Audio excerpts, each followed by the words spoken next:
pessoal, tudo bem? Eu sou o professor Roger Dalto e esse é o canal Geografia em Pauta. Galera, a pauta de hoje, o tema de hoje é movimento migratório, só que a gente vai dar um foco no movimento migratório que vem de fora, esses movimentos de imigrantes para o nosso país. Já para pensar da contribuição desses movimentos imigrantes para cá ao longo do processo histórico? Já para pensar que tem bastante chinês, por exemplo, dono de pastelaria, ou japoneses também dono de pastelaria, muitos portugueses relacionados ao comércio aqui no nosso país, né? Vários donos de padaria e tudo mais. Mas é claro, é só isso que é a contribuição do imigrante para cá? Não, a contribuição deles é muito mais profunda. E hoje a gente quer falar um pouquinho sobre essa contribuição, sobre esses movimentos migratórios que vieram para cá, quais são os mais representativos, os mais significativos, e que momento histórico, geográfico que isso aconteceu para a gente. Então, galera, vamos tocar a vinheta para a gente poder começar a debater sobre esse tema extremamente importante e atual, tá bom?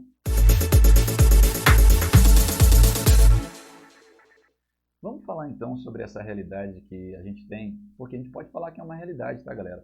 Pensar nesses movimentos migratórios e como isso está ligado ao nosso dia a dia, ainda mais quando você olha para uma realidade onde, como eu já falei em outros momentos, nacionalismo exacerbado, xenofobia, tem sido crescente em vários lugares, inclusive no nosso país. Mas vamos pensar no nosso país e olhar em que momentos a gente teve ali significativamente movimentos migratórios externos entrando aqui e por que eles se deram, quais são os principais grupos.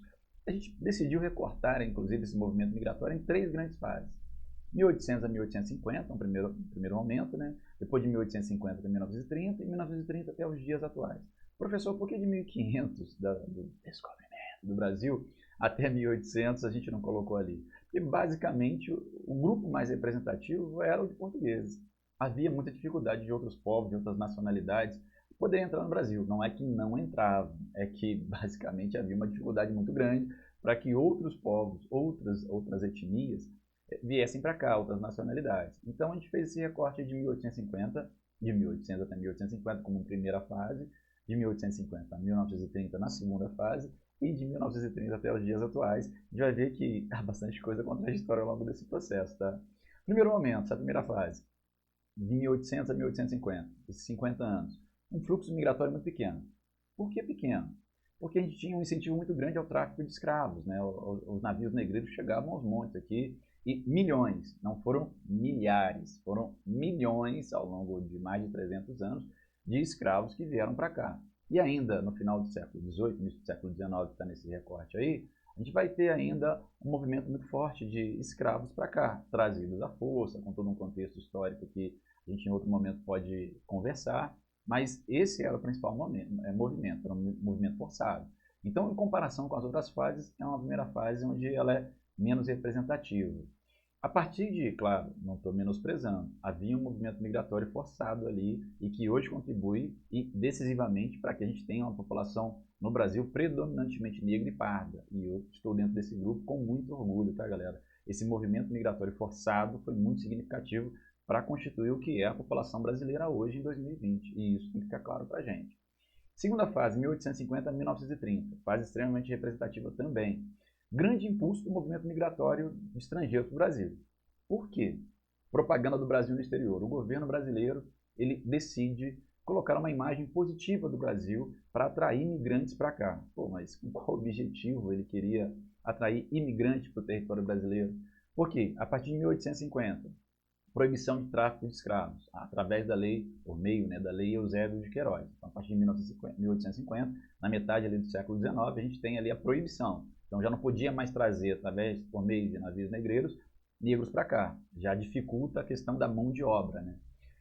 O governo brasileiro, ele sendo pressionado, o Império, né, sendo pressionado para que tivesse a possibilidade de trazer migrantes para cá, para poder desenvolver aqui uma mão de obra mais qualificada que pudesse atender o crescimento da cafeicultura, que é um dos fenômenos mais importantes nesse momento. Há um crescimento muito significativo ali do café, se tornando o principal produto de exportação brasileiro, e até hoje é extremamente significativo o papel do café na economia brasileira. Mas nesse momento era o ouro negro brasileiro, era aquilo que desenvolvia e que era o motor, o propulsor da economia nacional lá no século XIX, no século XX. Tá? Então, basicamente, precisava que houvesse um crescimento da mão de obra que pudesse abastecer esses cafezais, essa cafeicultura cada vez mais significativa para a nossa economia. E aí o governo brasileiro, o império ainda, né, ele busca até prover, você vê o desespero que chega, pagar para alguns grupos de imigrantes chegarem no Brasil. Além de fazer propaganda lá fora, de tentar mostrar uma imagem extremamente positiva do Brasil e receptiva para movimentos migratórios estrangeiros, o Brasil até pagava para que alguns movimentos migratórios, para alguns migrantes, tivessem interesse em vir para cá. Olha só, galera, o nível que a gente chegou. Pelo menos até 1819, o Império Brasileiro pagava para grande leva de imigrantes para vir para cá, tá bom? E é claro, a pá de cal para poder ajudar nesse sentido foi a abolição da escravatura, a Lei Áurea, em 1888, dia 13 de maio de 1888, que aí aboliu os escravos, já não tinha mais a chegada de navios negreiros para poder estar abastecendo de mão de obra a cafeicultura, e o Brasil estava passando ali por um momento onde estava havendo uma substituição de importações. Observando todo o fenômeno de revolução industrial acontecendo no mundo, o Brasil adentra de maneira meio errada, é uma coisa para a gente conversar mais adiante, mas ele decide entrar também no processo de revolução industrial, somente no início do século XX, e aí a ideia dos governos é atrair a mão de obra, uma mão de obra que tivesse um pensamento voltado para essa industrialização, então atrair migrantes europeus principalmente era interessante na ideia dos governos nacionais, desses primeiros governos republicanos no Brasil, no sentido de poder trazer uma mão de obra mais qualificada, um pensamento mais progressista, mais liberal, um pensamento que pudesse ajudar, auxiliar o desenvolvimento econômico do país, tá, galera? Então a gente vai ter várias tentativas de trazer grupos significativos de imigrantes estrangeiros para o Brasil. Só que, interessantemente, a terceira fase, essa primeira fase foi uma fase Estado, onde a gente tinha uma migração forçada de negros. A segunda fase, onde o governo ele incentivou e muito, através de propaganda, através de várias ações para que esses migrantes viessem para cá, a terceira fase ela tem uma característica totalmente diferente. A terceira fase, que vem de 1930, da chegada de Getúlio Vargas ao poder, até os dias atuais, ela se caracteriza por um desestímulo para os movimentos migratórios do Brasil. Enquanto na segunda fase o Brasil tentou estimular para que eles viessem para cá, na terceira fase a gente desestimula ele. Em qual sentido e por quê? Primeiro que no início do século XX a gente vai ter uma migração muito grande interna no nosso país. E a mais significativa é de nordestinos em direção a São Paulo. E por que isso estava acontecendo? Como eu falei, a gente estava no início de um período chamado de substituição de importações no início do século XX. E aí a gente precisava de mão de obra, São Paulo se desenvolvia de uma maneira muito significativa, principalmente no contexto industrial, e a gente vai falar mais adiante, mais à frente, não hoje, mas em outro momento, sobre esse contexto de revolução industrial que ocorreu na sociedade brasileira. E aí, galera, era necessário mão de obra, mas essa mão de obra estava sendo abarcada por movimentos internos, pelo movimento nordestinos, porque a gente via também no Nordeste um declínio significativo da indústria têxtil, um declínio significativo da indústria voltada para o algodão, da indústria canavieira, sucroalcooleira. Então, você tinha ali uma indústria que estava em queda e cada vez mais desempregada naquela região, e acabou que uma outra região que estava se desenvolvendo e precisando de mão de obra foi atendida por essa demanda crescente de mão de obra, e internamente meio que a gente estava resolvendo a questão da falta de mão de obra. Isso fez com que, claro, cada vez houvesse menos necessidade de incentivar grupos migratórios a vir para o nosso território, para o nosso país, né? Na Revolução de 30, se é que eu posso chamar de revolução, né, o golpe de 30, onde Getúlio Vargas chega ao poder, uma das primeiras medidas que ele vai ter são medidas restritivas para movimentos migratórios, tá, galera, internamente. A ponto de chegar em 1932 e o movimento migratório externo ser proibido no Brasil. Proibição de vir grupos estrangeiros para o nosso país. Em 34, através da Constituição, nós temos duas constituições na década de 30 importantes, tanto em 34 como em 37, nós vamos ter ali uma restrição, a permissão para que esses grupos eles possam entrar no território brasileiro, mas de maneira restrita. Você viu, ó, uma das medidas que é tomada é cerca de somente 2% do total de cada nacionalidade podia entrar no Brasil, e como que era feito o cálculo? Cálculo a partir das últimas 5 décadas. Qual foi o quantitativo que entrou de imigrantes espanhóis, portugueses, italianos, japoneses, alemães no Brasil? Então, a partir desse cálculo, somente 2% seria permitido a entrada no país anualmente. Então, o governo brasileiro restringiu bruscamente a entrada de imigrantes na década de 30. E desses 2% de cada nacionalidade, 80% tinha que ser para o campo, para trabalhar no campo. Então, além de restringir, ainda criou outros impeditivos para fazer com que o estrangeiro tivesse cada vez menos vontade de vir para o Brasil, né? Além disso, ainda tinha, galera, nessa principalmente na década de 30, a seleção por critérios doutrinários. O que é isso? Concepção política, religiosa, ideologia das pessoas também eram parâmetros para permitir ou não que esse migrante chegasse no nosso território. Você imagina aí a quantidade de dificuldade que o migrante vai ter a partir de 1930 para vir para o território brasileiro. Claro, principalmente se efetiva na era Vargas, tá? Posteriormente a isso, não é que a gente vai voltar a incentivar, mas vai diminuir esses problemas. A gente não tem essas cotas de imigração como tinha nesse momento aí pesada, severa, com todo esse nível de dificuldade. A Segunda Guerra Mundial também vai ajudar a diminuir esses movimentos migratórios estrangeiros para o Brasil, assim como as melhorias nos padrões de vida na Europa, em vários países europeus que serviam muito como entrada de vários migrantes para cá, como na Itália, a própria Alemanha, na Espanha, em Portugal. Como há uma melhoria geral das condições de vida em vários países europeus, o movimento migratório naturalmente começa a diminuir. Gente, a ponto de chegar a essa diminuição tão significativa, que na década de 80, pela primeira vez na história, a gente vai ter um saldo migratório no Brasil negativo. Ou seja, mais gente vai sair do país, mais brasileiros vão sair buscando outros países, do que vai estrangeiro entrar no Brasil. Pela primeira vez na história, na década de 80, onde isso vai acontecer. E nesse momento, o lugar onde mais o brasileiro buscava era os Estados Unidos. Ainda é os Estados Unidos o principal ponto de migrantes brasileiros que buscam vida melhor em outro país, né? Desses movimentos migratórios ao longo do tempo, quais foram os mais significativos? Quais são os grupos que mais representam ou foram mais representativos ao longo do tempo histórico para a gente?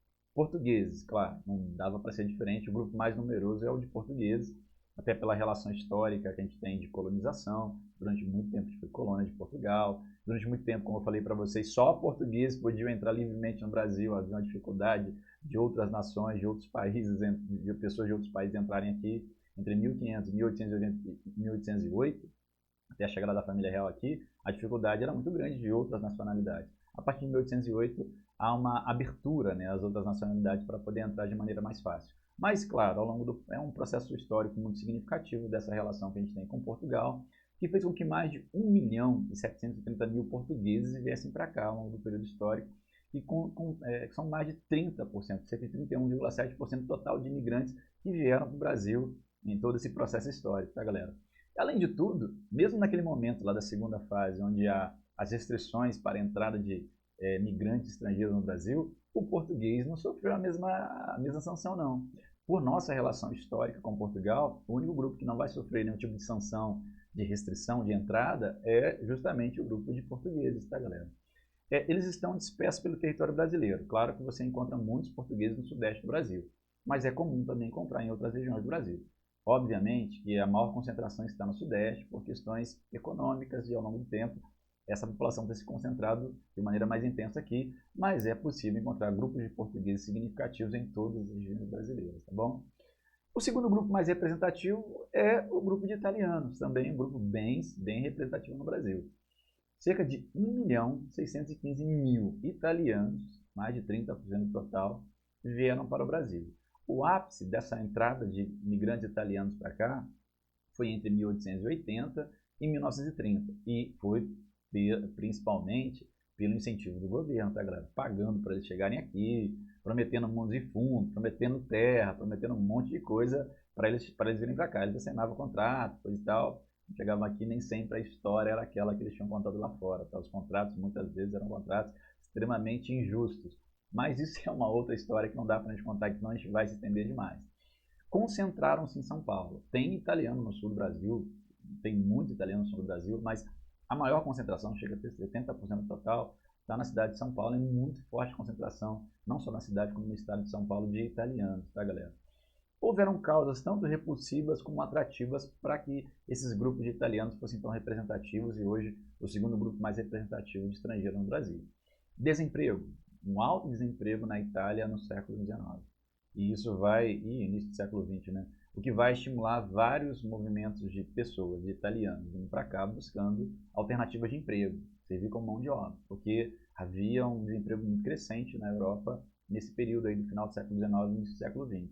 Uma grande e grave, né, crise agrícola que a gente teve em 1837 também na Itália, fruto, claro, de todo um processo de dificuldade, de divisão mesmo tendo anos antes sofrido um processo de unificação, que foi um processo muito sangrento, muito complexo, mas também foi importante porque muita gente teve que fugir, foi um processo realmente muito delicado de consolidação e unificação da Itália.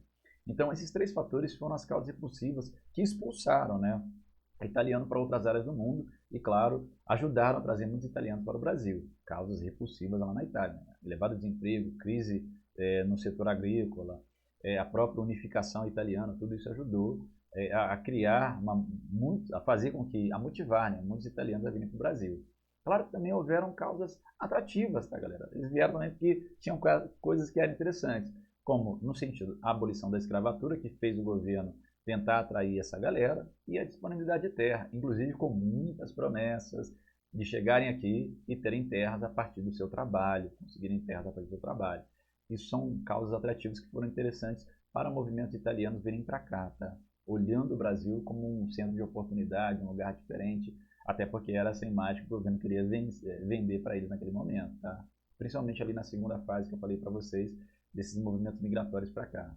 Os espanhóis são o terceiro maior grupo aqui, tá? O terceiro mais numeroso. Mais de 690 mil espanhóis vieram para o Brasil ao longo do processo histórico, cerca de 12,5% total, concentrados principalmente no sudeste brasileiro. Não que não haja em outras regiões, mas a maior concentração, fica claro, é no sudeste do Brasil. Alemães, muito significativos também no Brasil, é o quarto grupo mais numeroso, com mais de 255 mil pessoas vindo para cá, quase 5% total, concentrando-se em São Paulo, mas principalmente no sul do Brasil, com comunidades extremamente muito importantes no sul do Brasil, inclusive trazendo muitas tradições alemãs para o sul do Brasil, como é o Oktoberfest, que provavelmente você já ouviu falar, alguns já devem ter ido e tudo mais, que também acontece em São Paulo, com uma característica um pouquinho, não é com todo o alarde que acontece no sul, mas também acontece aqui em São Paulo, tá? Os japoneses são o quinto grupo mais numeroso. Mais de 230 mil japoneses vieram para o Brasil, pouco mais de 3,5% total. Em 1908, início do século XX, foi o primeiro momento que chegou japonês no Brasil, tá, galera? O navio Kasatomaru, tá até ali a imagem dele ali, é a primeira chegada de um grupo de japoneses no Brasil. E se concentra, basicamente, 70% está em São Paulo. Tanto que hoje você tem uma comunidade de japoneses muito forte no estado de São Paulo, fruto também desse momento de incentivo do governo, de problemas que o Japão estava tendo e de vários fatores que fizeram que vários grupos de japoneses vieram para cá. Há muitos japoneses também no sul do Brasil, tá? Mas a concentração maior é no estado de São Paulo.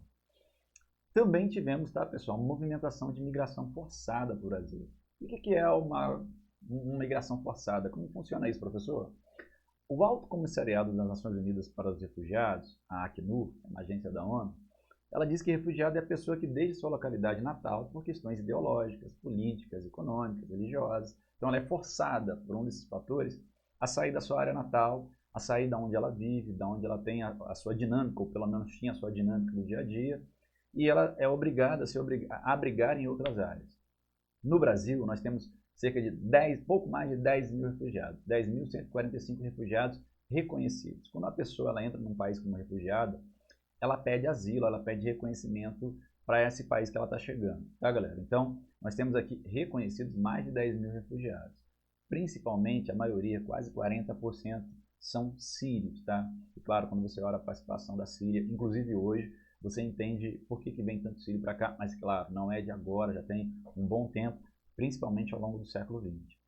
Nós temos hoje 86.007 pessoas com solicitações em trâmite. Claro que esses dados são de 2017, nós estamos em 2020, pode ter, provavelmente ocorreram algumas mudanças ali, mas não tão drásticas assim. Mas mais de 80 mil pessoas estão procurando, estão lá com o seu pedido de asilo, aqui, de refúgio para o nosso país, sendo analisados pelo governo brasileiro. Desses mais de 80 mil, mais de 17 mil são venezuelanos, quase 18 mil. E assim, obviamente, vocês entendem que a situação de problema e caos social que a Venezuela vive e está na fronteira com o Brasil é significativa, né? Você tem uma divisão política muito severa, um presidente contestado por uma parcela significativa da população, eleições que nem sempre são transparentes, pelo menos não é o que se mostra, perseguição política, e um país que vive num caos terrível, né? Uma inflação monstruosa, galopante, e mesmo tendo uma disponibilidade monstruosa de petróleo e de boa qualidade, de ótima qualidade, não consegue superar sanções internacionais, não consegue se organizar internamente. Isso vai fazer com que muitas pessoas procurem refúgios em outras áreas, e o Brasil tem sido um desses destinos, tá, galera? Não é à toa que mais de 17 mil pessoas procuraram refúgio aqui no Brasil e estão ali solicitando, né, que o governo brasileiro dê esse asilo político para elas, tá? O segundo país que mais contribui para refugiados no Brasil, em situações de trâmite, é Cuba, com mais de 2 mil pessoas. E claro, Cuba também vive uma ditadura, está se abrindo politicamente nos últimos anos, mas é algo ainda lento, gradual, e muita gente quer buscar uma vida melhor em outras áreas, e o Brasil tem sido um desses destinos, tá? Claro que não sei se aqui vai encontrar, mas pelo menos é um destino. E esse movimento aí estava muito atrelado também a aquela relação que o governo brasileiro tinha até pouco tempo atrás com Cuba, trazendo muitos médicos para cá e tudo mais nessas parcerias. Infelizmente, muitos pediam asilo e não voltavam para o seu território de origem, tá? O Haiti é o terceiro que mais contribui. O Haiti também por uma questão de caos social, um problema muito sério advindo do terremoto que a gente teve há poucos anos atrás lá no Haiti, que destruiu a pouca infraestrutura que havia. O Brasil, inclusive, até pouco tempo atrás, liderava a missão de paz da ONU no Haiti, para poder estar tentando estabilizar a situação política, econômica, social, mas a verdade é que a situação lá é muito difícil. Então, pouco mais de 2 mil pessoas também do Haiti estão aqui pedindo asilo nesse momento para o governo brasileiro. E o último grupo representativo mais significativo ali é de angolanos, tá? Também Angola, apesar de ser um dos países africanos que tem conseguido ter um crescimento econômico interessante nas últimas décadas, é um país que ainda vivencia muitas realidades bem complicadas, muitos problemas sociais, e até pela questão linguística, você tem ali vários grupos representativos vindo para cá buscando refúgio no nosso território, tá?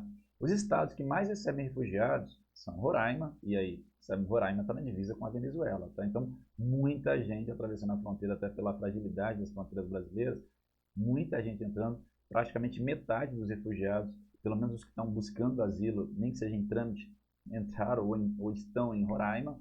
E São Paulo é o segundo grande centro para receber essa galera aí. Em Roraima, principalmente venezuelano, tá, galera? Muita gente entrando ali e a gente entende pela situação, como já falei aqui, difícil que está se vivendo lá. Então, galera, esses grupos são os mais significativos, são os mais importantes que a gente tem hoje no nosso território.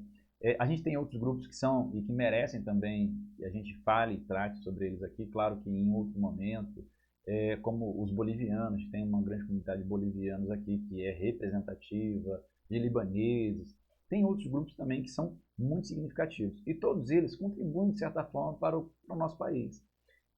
E esses que vieram como refugiados, vieram buscando auxílio, vieram buscando ajuda, vieram fugindo de situações de exclusão, de perseguição.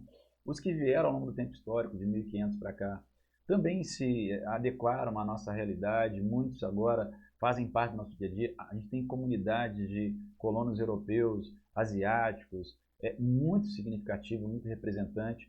Cabe a nós respeitá-los, como a gente quer respeito também, tá, galera? Então, a ideia de xenofobia, a crescente de xenofobia, de preconceito, de nacionalismo exacerbado, tem que ser combatida, porque eles fazem parte da nossa sociedade e a gente quer a mesma coisa, é um país melhor, é um país para o futuro, é um país para os nossos filhos, é um país para a gente, que possa ser um país que possa nos ajudar a chegar onde a gente quer, tá, galera?